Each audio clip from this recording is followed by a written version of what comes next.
और आचार्य जी और मेरे सभी सहशिक्षार्थी, आप सभी को मेरा नमस्ते। मेरा नाम अनुज आर्य, मैं सहारनपुर से हूँ।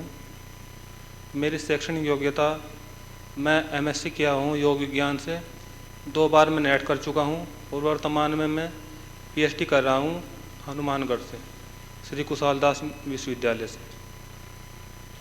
मैं रामपुर मनिहारन में गोचर महाविद्यालय है, उसमें सहाचार्य के पद पर कार्यरत हूँ।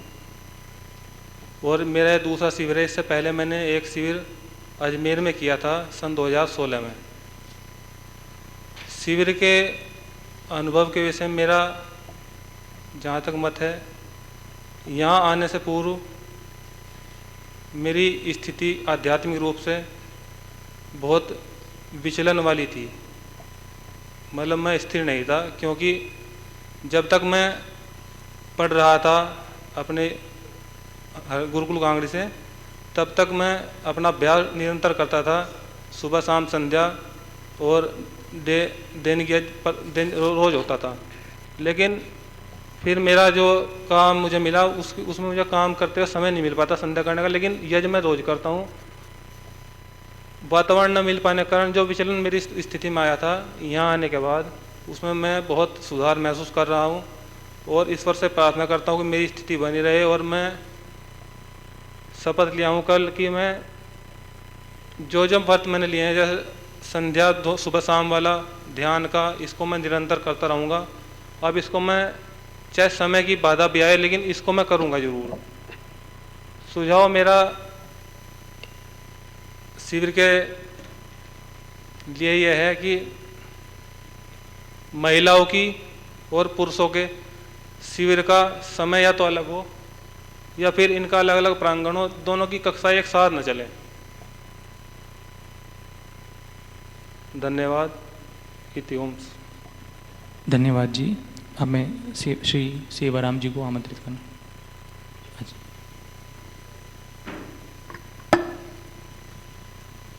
इतना श्री प्रवेश कुमार जी आप आगे आ जाएं कुर्सी पे, और नरेंद्र आर्य जी बैतूल से जो हैं आप भी आकर के आगे स्थान ग्रहण कर लें। नरेंद्र आर्य जी बैतूल से अभी हमारे बीच में रणधीर सिंह जी अपने अनुभव साझा करेंगे। ओम विश्वानि देव सवितर्दुरितानि परासुव यद भद्रम तन्न आसुव।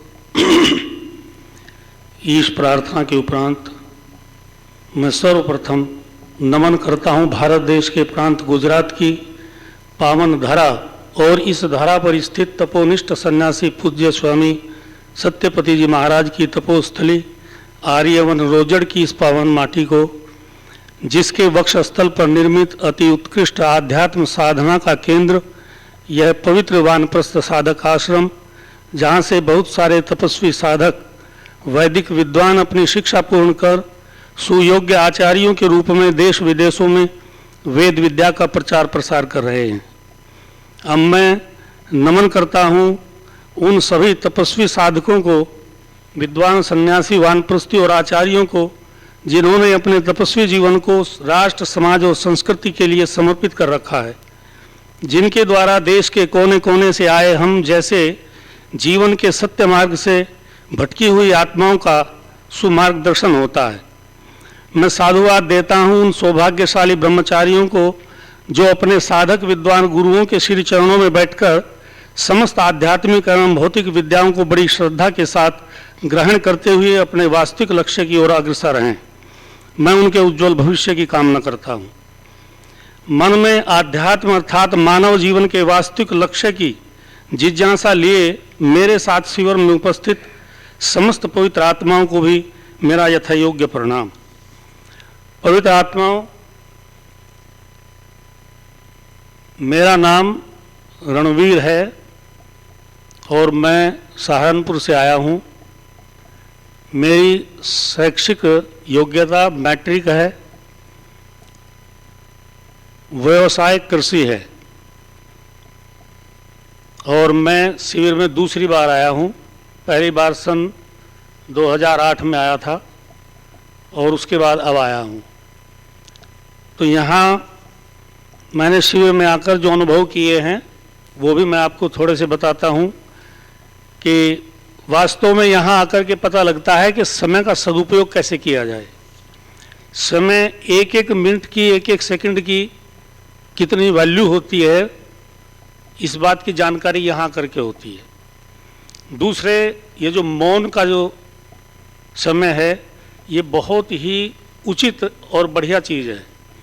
जो जीवन में जितना मनुष्य कम बोलता है उतना ही उसको लाभ मिलता है, उसकी ऊर्जा कम खर्च होती है, बुद्धि एकाग्र होती है। जितना हम ज़्यादा बोलते हैं तो हमारी बुद्धि इधर उधर दौड़ती है, तो एकाग्रता भंग रहती है।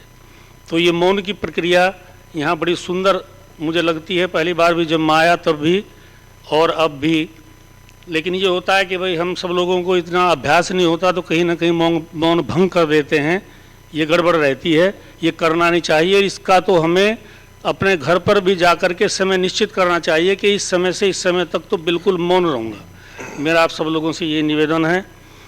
और यहाँ जो भी व्यवस्थाएं हैं, दिनचर्या यहाँ की कितनी सुंदर है, आप सब लोगों ने देखा है। और सारी व्यवस्थाएं आदि देख करके पता लगता है कि जीवन में हमें भी इन्हीं व्यवस्थाओं से जीना चाहिए, तभी हमारा जीवन जो है उत्कृष्ट जीवन, अच्छा ऊंचा जीवन बन सकता है।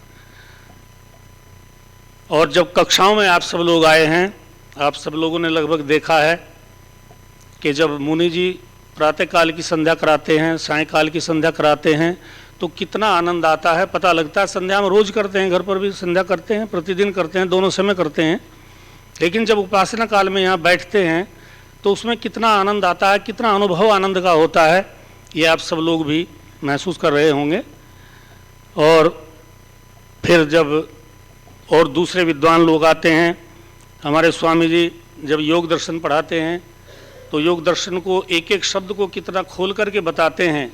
उन चीज़ों के जिनको हम पढ़ लेते हैं, योग दर्शन हमने भी पढ़ा है, लेकिन जब इनसे सुनते हैं तो एक चीज़ को कई बार उनको ऐसा समझा देते हैं कि वो चीज़ जो हमारे साथ उलझी हुई होती है और उसको तुरंत समझ में आता है। तो बड़ी अच्छे तरीके से जो है वो चीज़ें यहाँ पर बताई जाती हैं, और मुख्य वही चीज़ें बताई जाती हैं जो हमारे जीवन में काम आने वाली हैं, जो इस स्थिति में ही काम आने वाली हैं, उन चीज़ों पर बल दिया जाता है। ये कार्यक्रम आचार्य संदीप जी जब उपासना, ये क्या नाम, कर्म उपासना आदि का जो सत्र इनका चला, उसमें बताया भाई ज्ञान क्या है, कर्म क्या है, उपासना क्या है, बड़े तरीके से खोल करके उदाहरण दे दे करके समझाया। तो यदि हम बैठ करके मनोयोग से सुनते हैं तो वास्तव में जीवन में परिवर्तन आता है। एक कार्यक्रम जब ये क्या नाम, शंका समाधान का चलता है, तब भी स्वामी जी बड़े ढंग से, बड़े तरीके से समाधान करते हैं कि जो हमारी समस्याएं हैं, जो जहां हम उलझे हुए होते हैं, उनको बड़ी सहजता से और सरलता से हम लोगों के समक्ष रख करके समझा देते हैं। और एक कार्यक्रम आत्मनिरीक्षण का जब होता है तो देखो वो जीवन के लिए कितना उपयोगी है कि यदि हम अपना आत्मनिरीक्षण करें कि हमने प्रतिदिन सुबह से शाम तक कौन कौन से ऐसे कार्य किए जो हमें नहीं करने चाहिए थे, कौन से कार्य ऐसे हैं जो हमें करने चाहिए थे हमने नहीं किए हैं, तो इन चीज़ों की अगर जानकारी हम करेंगे तो हमारा जीवन शुद्ध होता जाएगा, क्योंकि हमारे दोष खत्म होंगे और गुण बढ़ेंगे। तो इन चीज़ों को हम यहाँ आकर के सीख रहे हैं और इनमें बड़ा अच्छा हमें महसूस हुआ है, बड़ा अच्छा प्रतीत हुआ है। और एक कार्यक्रम ये जो विश्रांत वाला था ना, जिसको मुनि रितमा जी दे रही थी कार्यक्रम को, उसमें कितना आनंद आया, आप सब लोगों ने देखा है। वो एक बहुत ही अच्छा कार्यक्रम रहा, उसमें बैठ कर के बड़ा आनंद आता था और इतना समय ऐसा प्रतीत होता था कि कुछ नहीं हुआ, और कई लोग तो खर्राटे दे करके सो जाते थे, वो इतने आनंद में आ जाते थे कि खूब जोर के खर्राटे लगाते थे। तो देखो यहाँ जो मिला है, मैंने तो अनुभव ये किया है कि वास्तव में जीवन कैसे जिया जाए और मानव जीवन कैसा होना चाहिए, वो चीज़ अगर कहीं मिलती है तो वो यहाँ प्राप्त होती है। और मैं तो पुनश्च इन आचार्यों का, इन विद्वानों का, इन साधकों का हृदय से धन्यवाद करता हूँ कि ये अपना जीवन तपा करके और हम जैसे लोगों को, भटके हुए लोगों को भी मार्ग दिखा रहे हैं। और इससे बड़ा और कोई दूसरा पुण्य का कार्य भी नहीं हो सकता। ये सबसे बड़ा पुण्य का कार्य होता है कि मानव को उसकी ठीक लाइन बताना, ठीक समय उसका वो करना। बस आप सबको प्रणाम करते हुए इति ओम शम। रणवीर जी का धन्यवाद। जी, श्री शिवराम जी। इसमें आप सभी वक्ताओं से ये निवेदन है कि समय को देखते हुए एक तो मंत्र पाठ, भूमिका, मंगलाचरण, संबोधन इत्यादि की आवश्यकता नहीं है। आप सीधे अपने बारे में बताना प्रारंभ कर सकते हैं। केवल एक ओम शब्द प्रारंभ में बोल दीजिए। दूसरा, शिविरार्थियों के लिए कोई उपदेश या संदेश उसको न कह के केवल अपने अनुभव बताएं कि मुझे इस शिविर में क्या अनुभूति हुई, और आप अपने सुझाव दे सकते हैं जो आपको यहाँ न्यूनता लगी, उसमें हमें क्या करना चाहिए, आप अपना मंतव्य वो रख सकते हैं। तो बिना उपदेश के, बिना संदेश, बिना निवेदन, बिना मंत्र पाठ, बिना भूमिका, बिना अभिवादन, संबोधन, सीधे ओम से और अपना जो जो विवरण है वो बता के और अनुभव बता दीजिए। ओम। जी, श्री हरिनारायण प्रधान जी पटना से आप आगे आ जाइए। और श्री सागर गोगोई जी औरंगाबाद से आप भी आगे आ जाइए। रामचरण आर्य जी कोटा से आप भी आगे आ जाइए। स्थान इनका नाम अभी ठीक है, आप बोलिए अपना नाम। ओम सर्वेभ्यो नमः। मेरा नाम आर्य प्रवेश कुमार, स्थान सोनीपत, हरियाणा से। मैं MA B.Ed हूँ और अभी विशेष शिक्षा प्रवक्ता के रूप में दिल्ली सरकार में कार्यरत हूँ। यह मेरा पहला शिविर है और इस शिविर में आने के लिए जब मैंने रजिस्ट्रेशन कराया तो मैंने सोचा था कि मुनि जी से योग दर्शन पढ़ने का सौभाग्य मिलेगा। वीडियो इत्यादि मैं देखता रहता था और कुछ क्रियात्मक योग सीखने का अनुभव रहेगा, और शिविर का समय जो रहेगा वो थोड़ा जटिलता भरा रहेगा। लेकिन यहाँ आकर पता चला कि ये तो बड़ा व्यवस्थित और बड़ा अच्छी प्रकार से सहन करने योग्य था। तो शिविर में आकर मुख्य रूप से मुझे जो अनुभव रहे उन पर आता हूँ। उपासना से ईश्वर के आनंद व उसके प्रति कृतज्ञता की मुझे अनुभूति अभी अधिक हुई है। और संध्या उपासना मैं प्रतिदिन वैसे भी करता था सुबह से आए काल, लेकिन अभी मेरे समय में वृद्धि हो गई है और उसकी जो गुणवत्ता है वो बढ़ गई है। दूसरा, मुझे इससे मानसिक व आध्यात्मिक शांति की प्राप्ति हुई है और इसमें मेरा जो पूर्ण मौन का नियम था उसने मुझे बहुत सहयोग किया। बल्कि मैंने एक उत्तरदायित्व लिया था कि मैं प्रतिदिन पानी की टंकियाँ भरता रहूँगा, और मेरे एक मित्र थे जो कभी मुझे उसमें विशेष रूप से सहयोग कर देते थे। तो मुझे आज सुबह ही पता चला कि वो मेरे साथ वाली सीट पर ही सोते हैं जब मैंने सुबह उनकी शक्ल देखी। और यहाँ आकर जैसे समाभाव के कारण कुछ शंकाओं का तो समाधान हो गया, लेकिन कुछ शंकाएं अभी अगली बार के लिए बाकी रह गई हैं। स्वामी जी ने योग दर्शन की सरल व्याख्या जो की उससे बहुत लाभ मिला, और यहाँ आते मैंने पुनः योग दर्शन खरीद लिया था तो उसके 3 पाद तक मैं पढ़ पाया, स्वाध्याय कर पाया। आत्म विश्रांति कक्षा में मुझे सर्वाधिक जो है चित्त की एकाग्रता की अनुभूति हुई, लेकिन उसमें मुझे थोड़ा सा मेरी अंत प्रेरणा नहीं हुई कि जब रित्मा जी जो थी, मुनि रित्मा जी, वो जब जैसे कहते थे कि जैसे अभी हम पृथ्वी के अंदर जा रहे हैं या इस प्रकार का रंग हमारे शरीर में प्रवेश कर रहा है, इसके साथ हमारी बीमारियां व्याधियां निकल रही हैं, तो मैं उसमें अपना मन नहीं लगा पाता था। तो मैं उस समय ईश्वर चिंतन में चला जाता था। उस समय के दौरान उन्होंने क्या बोला क्या नहीं बोला, मुझे केवल ईश्वर की और मेरी अनुभूति तो होती रहती थी, उनका मैं सारा छोड़ देता था, मुझे पता नहीं चलता था। वहाँ तक तो मैं साथ रहता था जब वो शरीर इत्यादि की क्रियाएं कराती थी या मन को शांत कराने की कराती थी। आत्मनिरीक्षण का मुझे बहुत लाभ मिला है। मेरे बहुत सारे दोषों को मैं जान पाया हूँ और उनको दूर भी किया है, और अभी और भी सहयोग मिल ही रहा है। ब्रह्मकालीन जो श्लोक और बाद में जो गायन होता है वो हृदयस्पर्शी गीतों से मेरा वैराग्य का स्तर जो है वो ऊंचा भी हुआ है। सात्विक भोजन और व्यायाम से तो स्वास्थ्य लाभ मिला ही है। इस शिविर से मुझे नए संकल्प लेने की जो प्रेरणा मिली है, जैसे कि निष्काम कर्म की भावना बनाए रखना, आलस्य प्रमाद नहीं करना, योग साधना में निराश नहीं होना है। दैनिक यज्ञ का प्रारंभ मैं अभी करूँगा, अभी साप्ताहिक चल रहा है। स्वयं व परिवारजनों को भी आत्मरक्षण हेतु दृढ़ संकल्पित करना और ईश्वर प्रणदान पर विशेष बल रखना, ये मैंने प्रण लिए हैं। जहाँ तक सुझावों की बात है वो मैंने लिख भी दिया था, फिर भी मैं कुछ एक दोहरा देता हूँ कि एक तो निवास स्थान जो है व्यक्तियों के या तो छोटे समूह हो या प्रत्येक व्यक्ति का अगर अलग से निवास स्थान हुए तो अधिक उन्नति संभव है। स्त्री व पुरुषों के लिए अलग अलग प्रशिक्षण कार्यक्रम रहे तो ज़्यादा उचित रहेगा। संध्या जो है वो दोनों समय कराई जाए या फिर सुबह भोजन से पूर्व आधे घंटे का समय दे दिया जाए ताकि हम व्यक्तिगत रूप से भी अपनी संध्या कर सकें।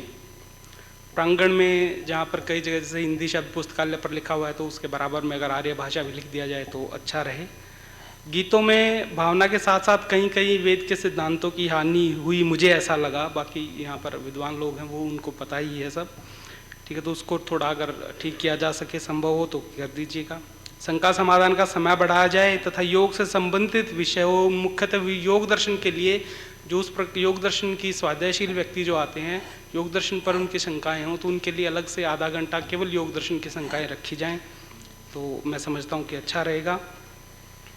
और ये जो निशुल्क में साबुन इत्यादि या और अन्य सामान देने की जो प्रवृत्ति है इसको घटाया जाए। इससे एक तो लेने वाले के मन में दोष रहता है और दूसरा संस्था पर भी आर्थिक प्रभाव जो है वो रहता ही है।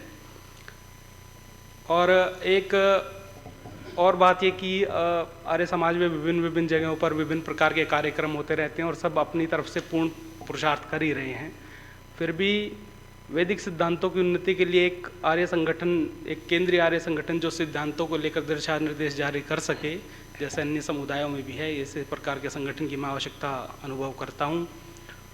इस संबंध में विद्वज्जन अपना विचार विमर्श करके इस प्रकार के संगठन की अगर व्यवस्था हम जैसे मनुष्यों के लिए कर देंगे तो आगे वेद विद्या का प्रचार अधिक सरलता से हो सकेगा। आप सभी का धन्यवाद। प्रवेश जी का धन्यवाद। बलवान सिंह जी गुरुग्राम से आपसे निवेदन है कृपया आगे आ जाएं। अब मैं हरिनारायण जी प्रधान से निवेदन करूंगा, कृपया।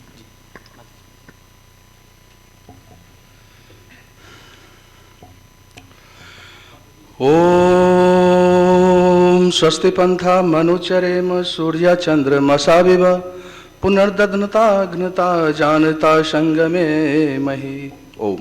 मंचासीन सभी महानुभाव तथा इस हॉल प्रांगण में उपस्थित सभी महानुभाव को मेरा सादर प्रणाम। मेरा नाम हरिनारायण प्रधान है। मैं बिहार के पटना जिले का निवासी हूँ। शैक्षणिक योग्यता 10+2 है। व्यवसाय में मैं एक पूर्व सैनिक भी हूँ, 25 वर्ष फौज में भी रहा हूँ और योग शिक्षक के रूप में भी अपने यहाँ कार्य दे रहा हूँ। ये मेरा तीसरा शिविर है। अनुभव के संबंध में जो इस बार रहा, ध्यान उपासना के अभ्यास में पहले जो था उसमें वृद्धि हुई है, अत्यधिक आनंद का अनुभव हुआ इस बार। और इस बार ये मुनि रितमा जी का जो आत्मविश्रांति का ये अनुभव जो है बिल्कुल नया था और इसमें बहुत आनंद आया, जो कि बहुत अच्छा था। शंका समाधान की कक्षा में भी और सब में कभी तो नींद आ जाता था, लेकिन शंका समाधान की कक्षा में कभी नींद नहीं आई। मतलब जिज्ञासा बढ़ती जाती थी जो है, शंका समाधान वो तृप्ति मतलब जो है जैसा नहीं लगा। इस बार थोड़ी सी कमी रही पहले की अपेक्षा कि पहले जो है ये ध्यान का स्तर जो है जांचने वाली मशीन का भी ये प्रयोग किया जाता था, उसका लाभ नहीं मिला जिसकी हमें बहुत अपेक्षा थी। इसके साथ हमारे श्रद्धेय दिवंगत आचार्य श्री ज्ञानेश्वर आर्य जी का जो उनका जो उत्प्रेरक हमको उद्बोधन मिला था, जिसके द्वारा हमें बताते थे वो जो है कि ये सारे जीवन मूल्यों और मानव हम अपने परंपराओं को निर्वहन तभी कर सकते हैं जब हमारा यह राष्ट्र सुरक्षित रहेगा, और यह राष्ट्र सुरक्षित तब होगा जब हम राष्ट्र के प्रत्येक व्यक्ति में राष्ट्रीय चरित्र का निर्माण करने में सक्षम और सफल होंगे। और ये सक्षम तब होंगे जब हम अपने उत्तरदायित्व का निर्वहन करने में सफल होंगे। वेद का जो उद्घोष है जानते ही हैं, इसका जो है हमेशा उन्होंने जो है हमें याद दिलाते रहते थे, एकदम इंद्रम वर्धंतो अपतुर किरणवंतो विश्वमार्यम अप घनंतो अरावनः। जो उस कार्य में बाधा आए उसको जो है समाप्त यदि नहीं करते हैं तो वह जो है हमें समाप्त कर देगी।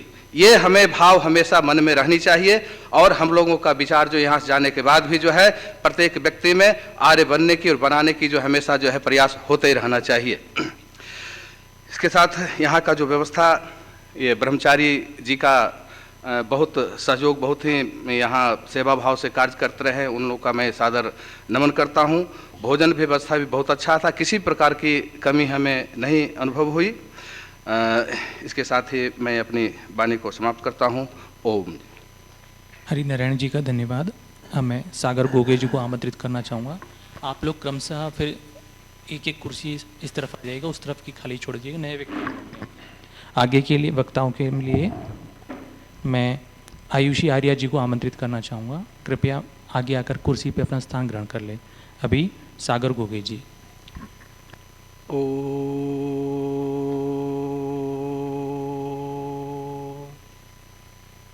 सभी को सादर नमस्ते।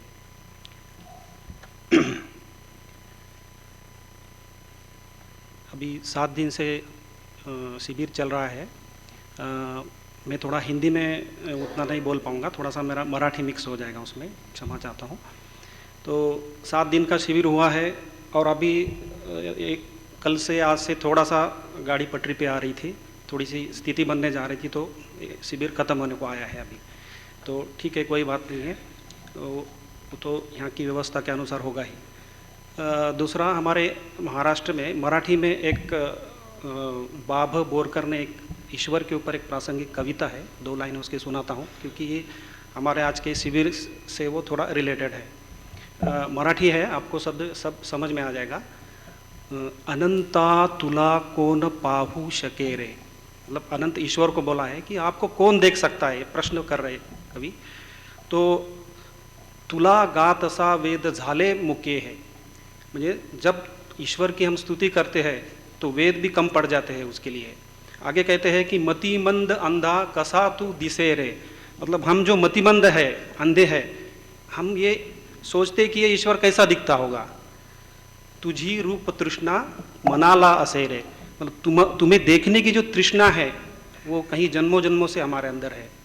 तो मित्रों, ये तृष्णा जो है आज हमें मुनि जी के माध्यम से हमारी तृष्णा पूर्ण हुई है कि घर में भी तो हम ध्यान मेडिटेशन वगैरह करते थे, लेकिन जो ये वैदिक मेडिटेशन है, जैसा अष्टांग योग जो मुनि जी ने बताया है, वो हमने पहली बार ही जीवन में यहाँ सुनने को मिला है।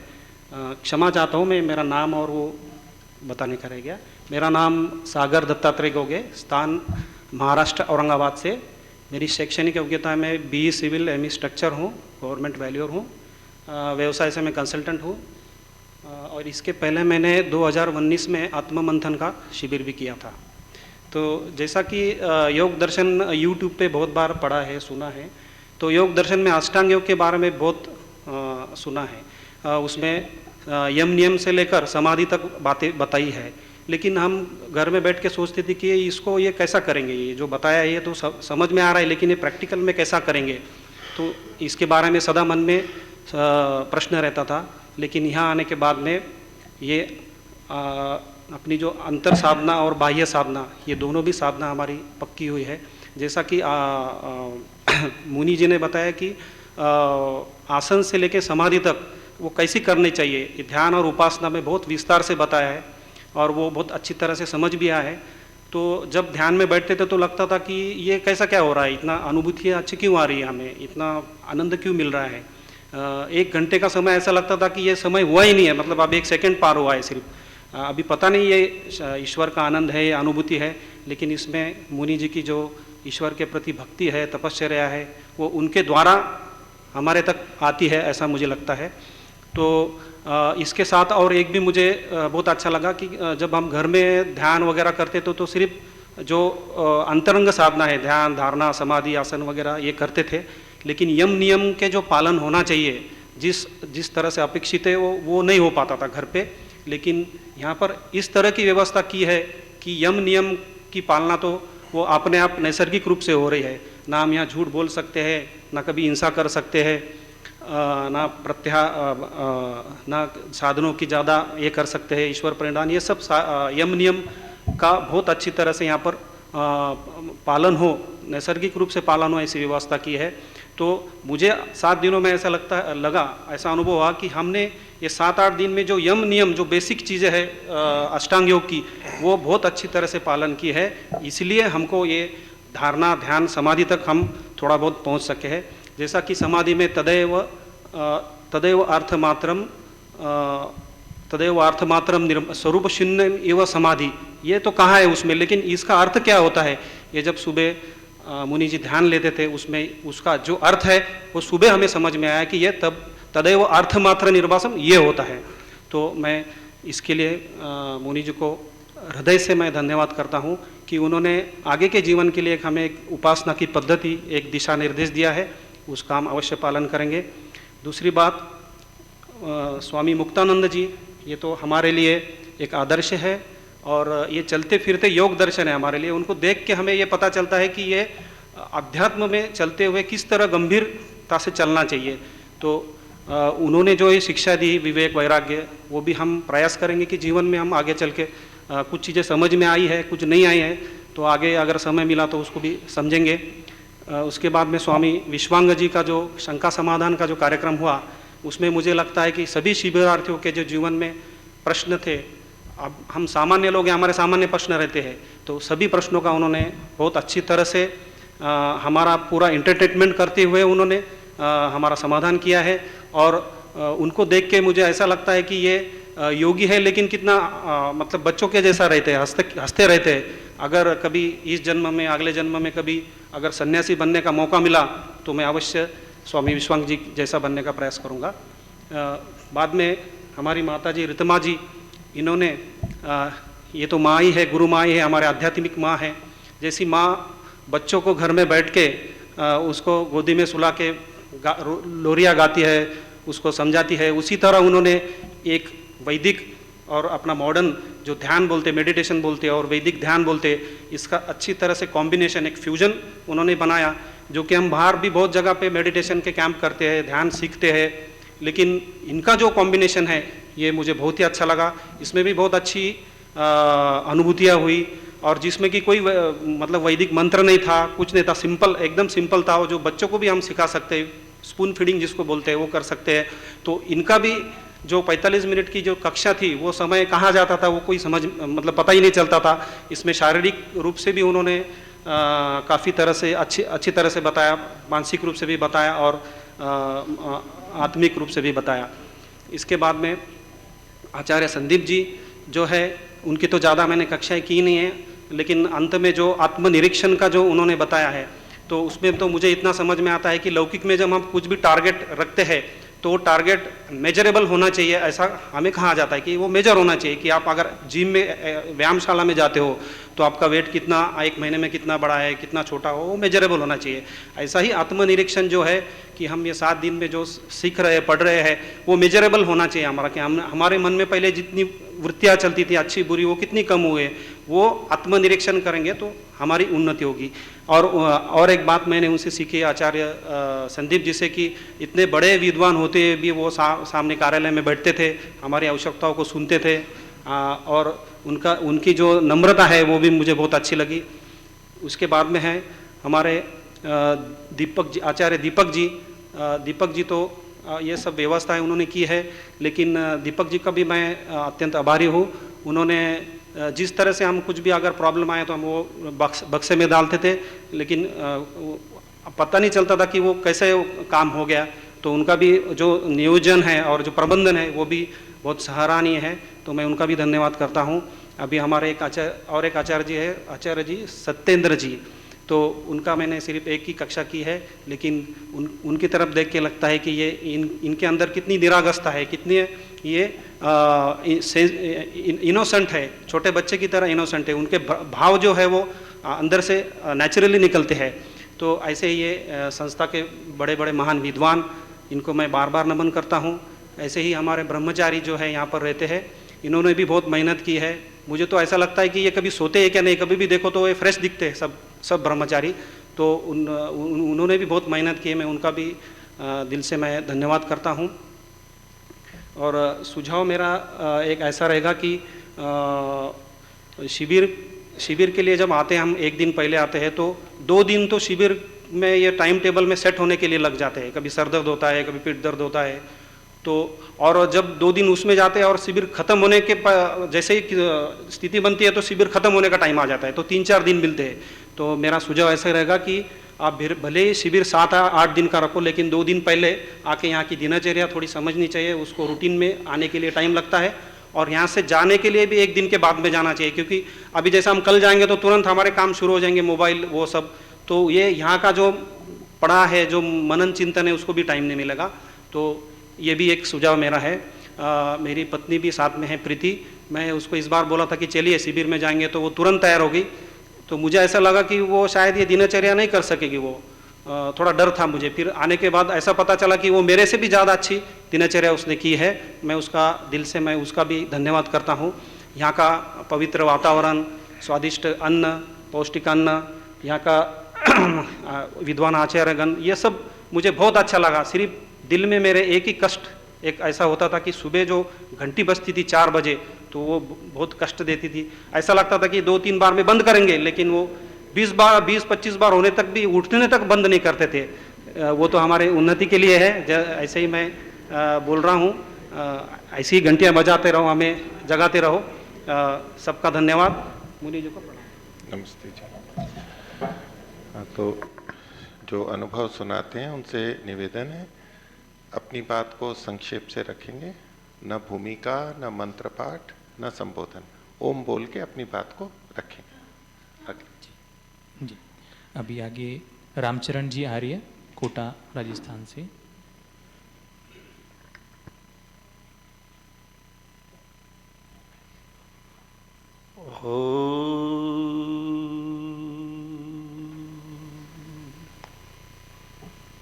मंचासीन सभी गुरुजनों को,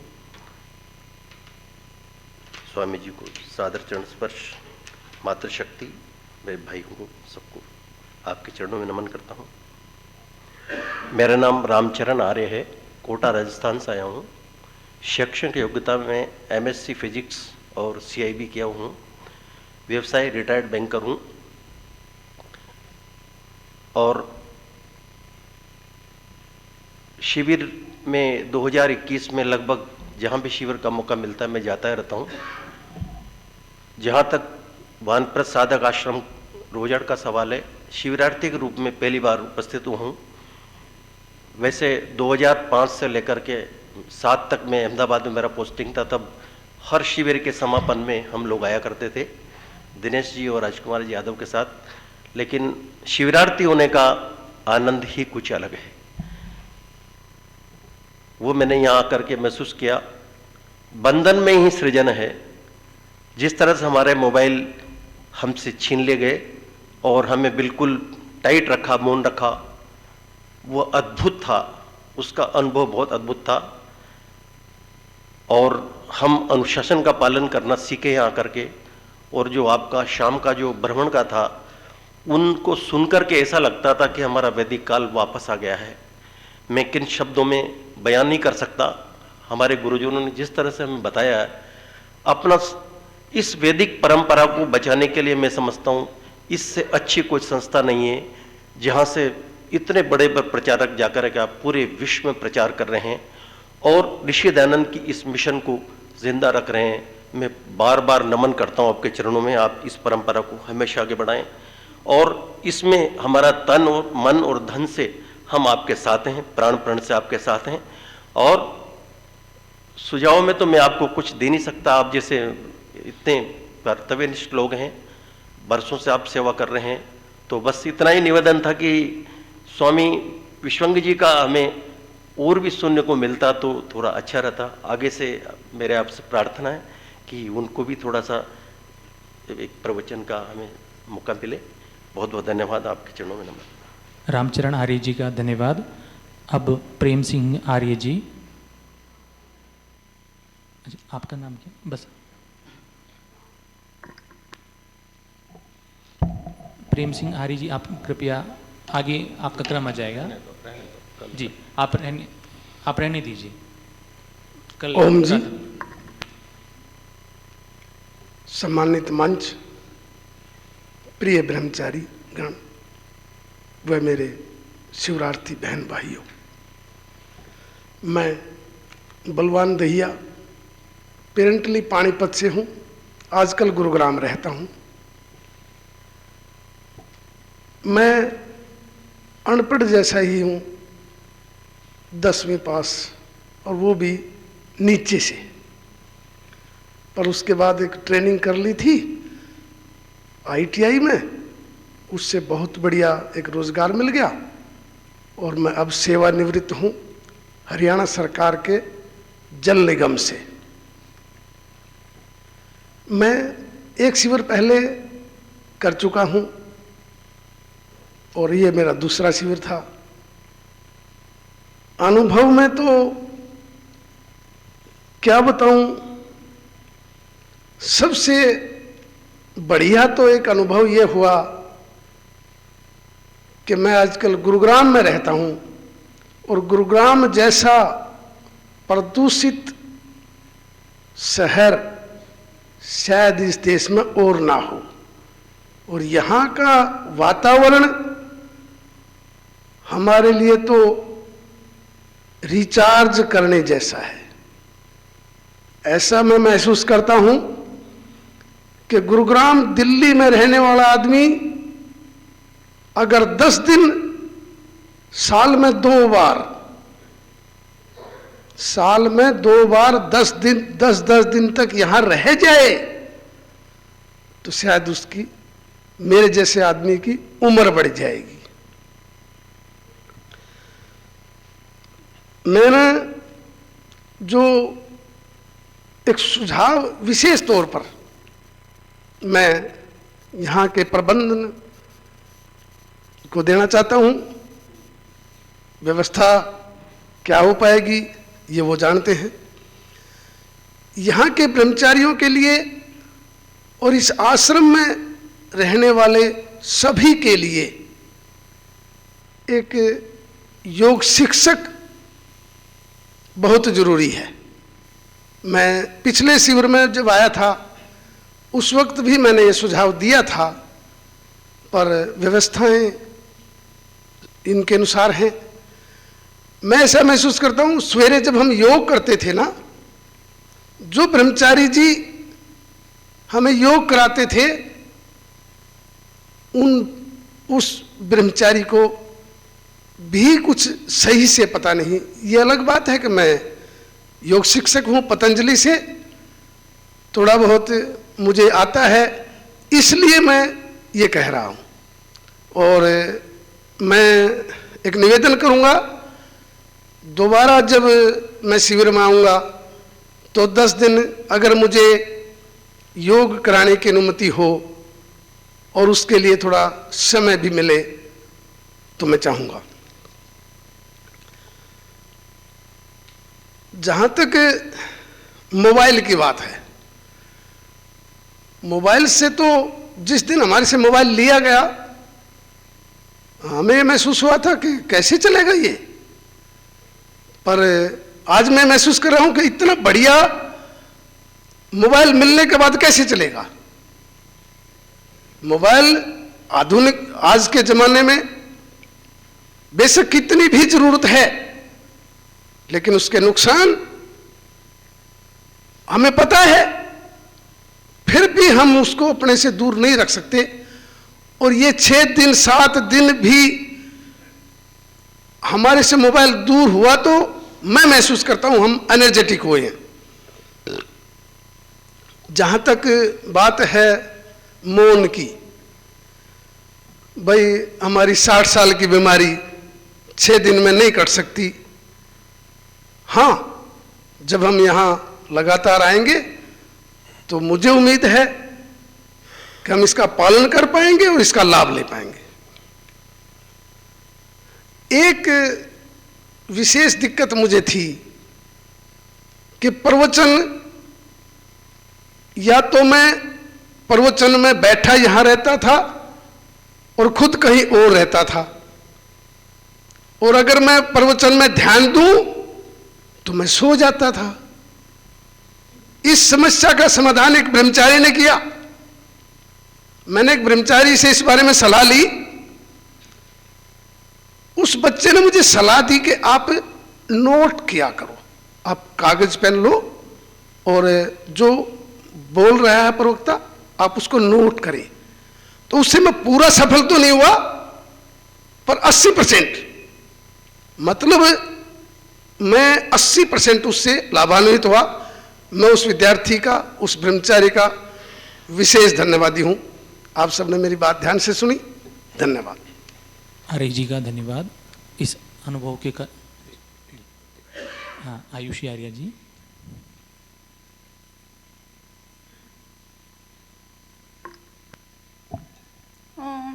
जी, सभी आचार्यों व गुरुजनों व सभी शिविरार्थी को मेरा प्रणाम।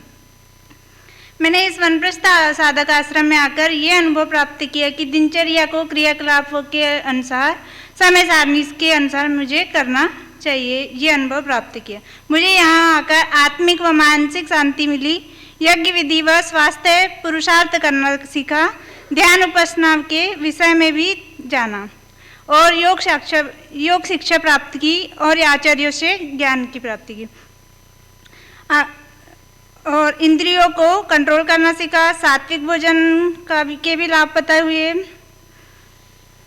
परमात्मा की सच्ची भक्ति कैसे करनी चाहिए वह भी जाना। यहाँ का वातावरण मुझे बहुत अनुकूल लगा। समर्पण व निरीक्षण संकल्प लेने की अनुभूति प्राप्त हुई और वैदिक संस्कार के विषय में भी जानकारी प्राप्त हुई। इतना कहकर मैं अपनी वाणी को विराम देना चाहती हूँ। अपना परिचय ये सब जी, मेरा नाम आयुषी आर्य है और सॉरी मैं भूल गई थी। स्थान चिचोली से आई हूँ। शैक्षणिक योग्यता MSc है और व्यवसाय अभी तो फिलहाल कुछ नहीं, पहले टीचरशिप की है और ये मेरा पहला शिविर है। धन्यवाद जी, धन्यवाद। तो अनुभव सुनाने वालों का सभी का धन्यवाद। अभी समय कम था इसलिए इतना ही रखा है, बाकी कल भी अनुभव सुनाने का रहेगा। आप में से कुछ के नाम आ चुके हैं और अन्य भी जो अनुभव इसी प्रकार सुनाना चाहें वो अपना नाम दे देंगे और उनमें से जितनों का हो सकेगा हम अधिक का कल प्रयास करेंगे। हाँ, ऊपर। जय माता जी, कृपया आगे। और चूंकि आप में से कुछ प्रातःकाल जाने वाले हैं और आप लोगों ने कुछ यहाँ के लिए सम्मति प्रदान की है, आपने जो अनुभव किया, कुछ न्यूनताएं, उनके विषय में जो कुछ मैं कहना चाहता हूँ वो थोड़ा संक्षेप से अभिव्यक्त कर देता हूँ। बाकी तो वो विषय और जो कल आएंगे वहाँ भी मैं करूँगा। तो एक तो जो अंत में योग शिक्षक के लिए बात आई थी, तो कुछ व्यवस्था अचानक कुछ बदल गई थी। दूसरे आचार्य जी थे, उनको अचानक बाहर जाना पड़ा और उसमें जो आपको न्यूनता लगी उसके लिए हम क्षमा चाहते हैं। आगे पहले वैसे सिखाने वाले ही रहते थे और माताओं बहनों को सिखाने के लिए तो माता जी वर्षों से हम यहाँ करती ही हैं, वो तो अच्छा ही रहा होगा। पुरुष वर्ग में जो रहा उसके लिए हम आगे और प्रयास करेंगे। स्वामी विश्वंग जी के प्रवचन के लिए बात हुई, तो जैसा हम लोगों ने मिलकर निर्धारित किया, कुछ स्थितियां ऐसी होती हैं कि नहीं तो 2 कक्षा उनके लिए भी थी, पर वो नहीं हो पाया तो एक ही कक्षा आपको उनकी लाभ मिल सका। लेकिन जो भी हम निर्धारित करते हैं आपस में मुख्य मिल के विचार करके और उनकी सहमति से है, उनको कोई समय कम दिया जाए ऐसा नहीं। कुछ कक्षाएं जो उन्होंने स्वीकार नहीं की थी इसलिए, नहीं तो वो उनकी भी 2 कक्षाएं आपको कुछ उपासना का उनका लाभ आपको मिल सकता था। गोगे जी ने जो कहा कि भाई 2 दिन पहले से आए, तो यदि किसी को ऐसा है तो हम उसको अनुमति दे सकते हैं, आ सकते हैं वो, और 1 दिन बाद जाएं तो वो तो आप में से कई जने रुकते भी हैं और आप भी रुक सकते हैं, उसके लिए मना ही नहीं है। पर आते समय हम थोड़ा सा उसमें व्यवस्था रखते हैं, क्योंकि पता नहीं रहता, फिर 2-3 दिन पहले आते हैं, व्यवस्थाएं उतनी बन नहीं पाती, हम 1-2 दिन पहले ही ब्रह्मचारी सारी व्यवस्थाएं करते हैं, इसलिए एक निश्चित दिन बुलाने के लिए रहता है। अब हम कुछ व्यक्ति हैं जो अधिक लंबा शिविर चाहते हैं, कुछ कम चाहते हैं, तो हम इतना लंबा नहीं कर सकते, ये 8 दिन भी बहुत होते हैं। पर जो अधिक यहाँ रहना चाहते हैं, अधिक साधना करना चाहते हैं, वो शिविर से भिन्न समयों में यहाँ रह सकते हैं। बहुत से साधक आते रहते हैं कुछ दिन या अधिक दिन के लिए। उसके अतिरिक्त यहाँ पढ़ाने के लिए, सिखाने के लिए 3 महीने 6 महीने के भी शिविर हैं, जो कि सूची में आपको लिखे हुए मिल सकते हैं। आप 7 दिन 10 दिन 15 दिन के लिए पहले से स्वीकृति लेके, दिनों कोई शिविर ना चल रहा हो उन दिनों में आप या कोई भी आप स्वीकृति लेके आ सकते हैं और यहाँ लंबे समय रह सकते हैं। लेकिन शिविर में कुछ मर्यादाएं होती हैं और ये एक आपकी इच्छा है। सब अलग अलग रुचि वाले होते हैं, किसी को 8 दिन बड़े कठिन भी होते हैं, कितनी जल्दी जाएं ये भी रहता है।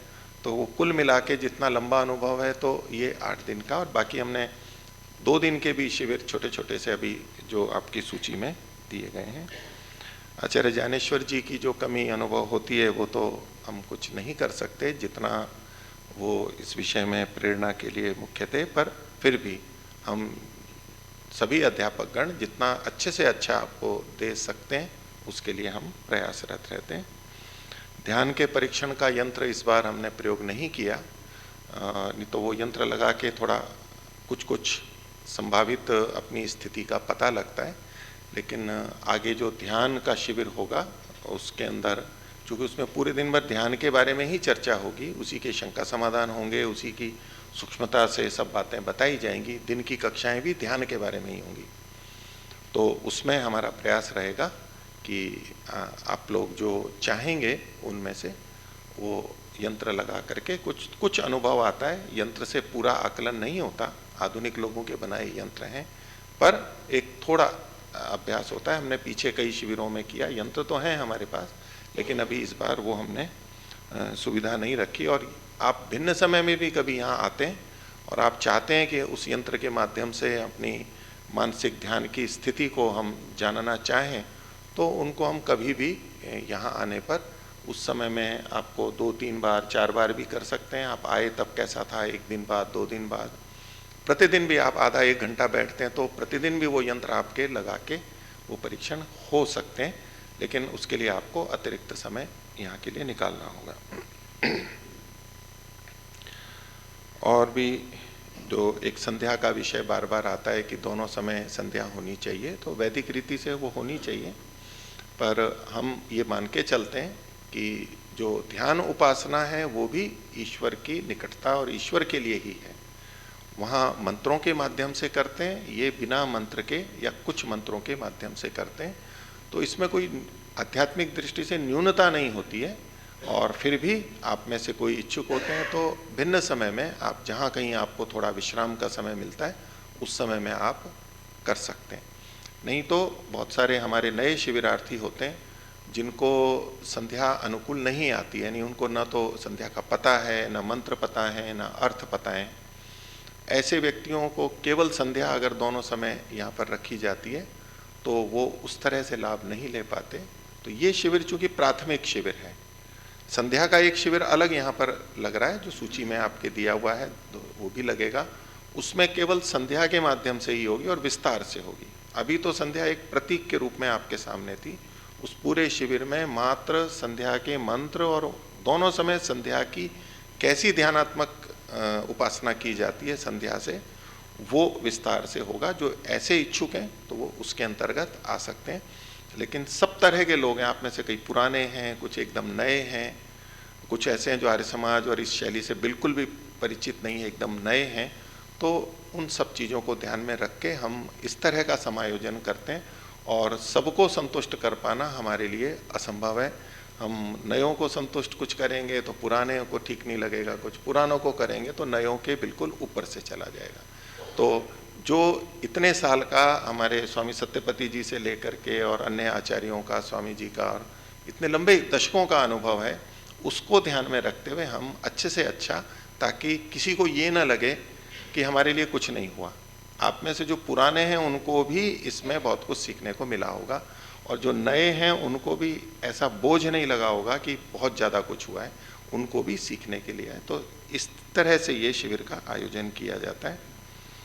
और भजन में अगर कोई सिद्धांत हानि हुई है, मैं देखूंगा कौन से भजन थे, तो यदि कुछ ऐसा हुआ है तो उसके लिए आपसे क्षमा चाहते हैं। और साबुन आदि निःशुल्क का तो आपसे हम शुल्क ले ही लेते हैं, उसमें आप मान के चलिए आपको कोई तौलिया भुलाया, कोई पेस्ट भुलाया, कोई साबुन भुलाया, कोई किसी की चप्पल टूट गई, तो ये तो उसी के अंतर्गत हम मान के चलते हैं। तो आपने शुल्क दे दिया है, आप उसके लिए बोझ ना समझें, और फिर भी आपकी इच्छा करती है तो संस्था को आप जो सहयोग करना चाहते हैं वो आप दे सकते हैं। और निवास स्थान देखिए, हम पृथक पृथक इतना नहीं कर सकते, प्रकोष्ठ जितने हैं उसके हिसाब से कुछ सीमाएं रहती हैं। सबकी इच्छा रहती है कि मेरे लिए अलग अलग कमरा हो, वो हमारे लिए संभव नहीं है। तो जो साधन उपलब्ध हैं बस उसका हम जितना उपयोग कर सकते हैं वो आपके लिए उपस्थित हो जाता है। शंकाएं बच गई हैं, पूरी नहीं हुई है, प्रत्येक शिविर में होता है, इसी शिविर की बात नहीं है। आप तो जिज्ञासाओं से भरे हुए हैं और ये अवसर मिलता है तो पूरा प्रयास करते हैं अधिक से अधिक हो जाए, पर समय की सीमा है इस दृष्टि से। और सब शंकाएं एक शिविर में दूर नहीं होती, वो 10 शिविर में भी नहीं होंगी, और सारे दर्शन और वेद पढ़ के भी नहीं होगी। हमारी भी सब शंकाएं पूरी नहीं हुई हैं, दूर नहीं हुई हैं, वो तो जीवन भर रहती हैं। अभी कुछ शंका का समाधान होगा तो आगे कुछ ऊंचे स्तर की शंकाएं आएंगी, शास्त्र के को लेकर के, सूत्रों को लेकर बहुत सारी शंकाएं, और हम सबके अंदर कुछ न कुछ शंकाएं रहती हैं, वो हम समाधान का प्रयास करते हैं। नहीं होता है तो उसको स्थगित रखते हैं, उसको कि भविष्य के लिए कि भाई कभी अवसर मिलेगा तो उसका समाधान होगा।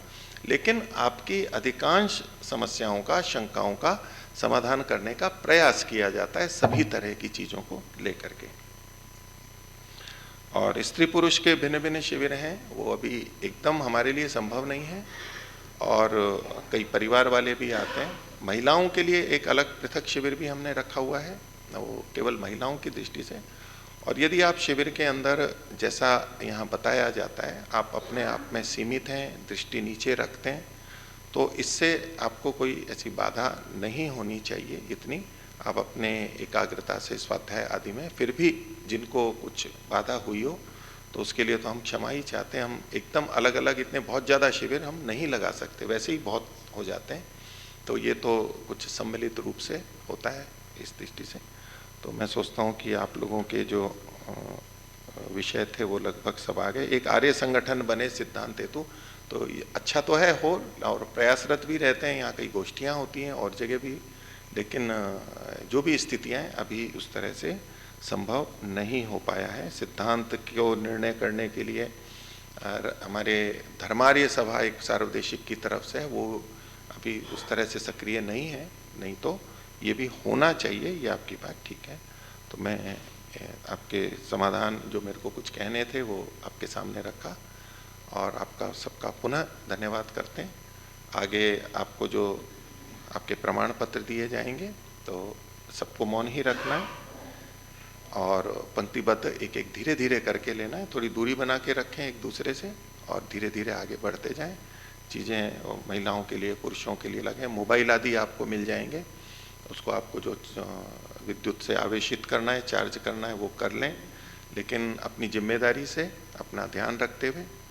और यहाँ ना लेके आएँ कक्षाओं में, लाते हैं तो उसको मौन रखें बिल्कुल, यहाँ कोई किसी का भी ना बजे, और घर पे भी अभी बातचीत नहीं कीजिएगा।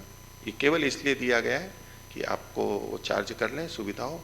कल प्रातः यज्ञ प्रवचन के बाद से आपका मौन समाप्त होगा, तब तक आप मौन को धारण करेंगे। हो गया? हाँ, कैलेंडर का तो हाँ, तो आपने जिनको नए वर्ष के कैलेंडर चाहिए थे और जो आपने सूची दी है तो वो तैयार है, पर्ची जो है तो वहाँ से अपना नाम बता देंगे, जिसने जितने कैलेंडर कहें वो भेंट के रूप में आपके लिए वहाँ उपलब्ध है, वो भी ले लेंगे। सब जगह पंक्तिशय ले लेंगे। और आज सेवा कार्य तो होगा नहीं, ये लगभग 5 बजे तक ये संभवतः हो जाएगा काम, 5 सवा 5 तक। हाँ, वो भी है उपलब्ध है अभी। तो आप में से जो यज्ञ प्रतिदिन करते हैं वो सूचना आपको दे दी गई होगी, पर्चियाँ आ गई हैं। तो आचार्य ज्ञानेश्वर जी ने एक टाइल बनाई थी, अभी भी हमारे पास रखी हुई है, वो देते थे, तो आप अपने घर के सामने लगा सकते हैं। जो प्रतिदिन यज्ञ करते हैं, कि अग्निहोत्री परिवार है, यहाँ प्रतिदिन यज्ञ होता है, तो वो टाइल्स जिन जिन को नाम लिखाए हैं वो अपना ले, वहाँ वो भी उपलब्ध है, आप ले लें और सुरक्षित लेके जाएं, और घर के द्वार के बाहर सड़क पे आते जाते लोगों को दिखे कि ये अग्निहोत्र करने वाला परिवार है, वो भी उपलब्ध है। ठीक है, हाँ, चित्र भी उपलब्ध है, तो आप ही सूचना दे दो और कोई बची है तो धन्यवाद। वैसे मैंने इनका अधिकार ले लिया, मैं ही सूचना देने लग गया। धन्यवाद। हो गया सब कुछ? ठीक है, एक बार ओम का उच्चारण करेंगे।